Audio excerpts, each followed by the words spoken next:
Hello everybody, welcome.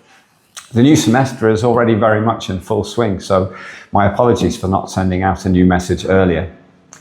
As you probably know, after both of our main school holidays, teachers tend to return to school a few days in advance of the students. And we've been in the habit, since I arrived about a year and a half ago, of using this time for what we call learning conferences, where we bring all of our teachers, there's about 450 of them, together for rich professional learning opportunities directed towards the school's key priorities. This semester's edition was our fourth and was entitled Engaging Every Learner. If anything, it was even more ambitious than those that preceded it. So our middle leaders, by this I mean heads of department, heads of year and others, actually there were some senior leaders mixed in there as well, worked for 3 days with international consultants that we had flown in especially, with the pastoral team focusing on restorative practice and the curriculum team looking at planning for learning within the Understanding for Design framework.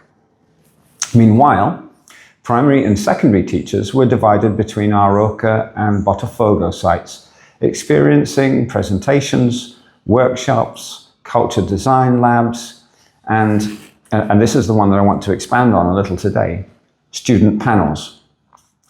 The student panels were a fantastic opportunity for teachers to hear directly from selected pupils about what they, the children, feel really engaging learning looks and feels like. If you like, what switches them on in their classroom learning experiences. So I moderated the secondary panel, and it was utterly fascinating. I must say, first of all, that the students we had selected were outstanding. They were incredibly thoughtful, empathetic, and insightful in what they shared. They clearly know very well that teaching a group of adolescents, sometimes about quite esoteric concepts, is far from easy. But they had fantastic practical advice for us in terms of how to engage them. I was particularly struck by their parting shots, where each student had to pick just one piece of advice that they could give to the assembled teachers in terms of engaging them more in their learning. So here's what they said. The first student, I remember them as the 3 C's, by the way. The first student asked teachers to embrace their curiosity. Even if questions from students appeared to be off topic or even off syllabus, to engage with them on the matter and nurture that interest. The second student chose creativity and encouraged teachers to think of something, anything, however small, to mark their lessons out as a little different or surprising in some way.